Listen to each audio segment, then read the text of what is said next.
Nagsumite sang referral ang Independent Commission for Infrastructure o ICI sa Office of the Ombudsman bato kay anay Senador Revilla Jr. kag sa iban pang mga individual nga may kaang tanan sa ginapahayag irregularidad sa mga proyekto sa flood control.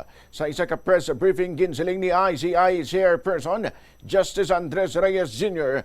nga ginrekomendar sa komisyon ang pag-file sang kaso bato kay Revilla Maynard ngo kay iban pang mga personalidad nga ginalakipanan day Carlin Villa, Gerardo Polenza, Manny Bulusan, Ruel Umali, Jean Ryan Altea, J.Y. De La Rosa, Mrs. Patron kag Carlo Aguilar. Samtang hugot naman nga ginpanginwala ni Revilla nga akusasyon nga nagabaton ini sang kickbackalin sa mga proyekto sa flood control. Sunod sa spokesperson nga si Attorney Maria Ginto, wala natagan si Revilla sang kayginaan nga depensa niya kaugalingon sa ICI. Magluwas dirigin rekomendar man ni Reyes nga magparigay ng Ombudsman sang mas madalom nga investigasyon sa posible nga pagkaulamid sang masunod.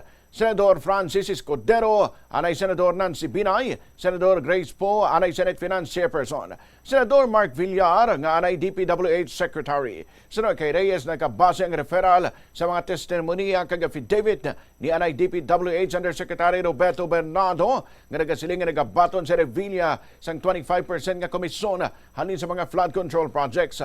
Pahayag pa sining posible mas maramo pa ang mapasakaan sang kaso. Ginkumpirma man niya nga magasumiter pang ICI sang dugang ebidensya nga posible magresulta sa kaso Batukanday. Anay DPWH Secretary Manuel Bunuan, anay DPWH Undersecretary Roberto Bernardo, Catalina Cabral, anay ako Bicol Representative Zaldi Co, anay Bulacan District Engineer Henry Alcantara, COA Commissioner Mario Lipana, kag Assistant District Engineers Bryce Hernandez, kag JP Mendoza. We will also recommend, the Commission will recommend ang pagsampa ng mga kaso laban sa mga these following persons.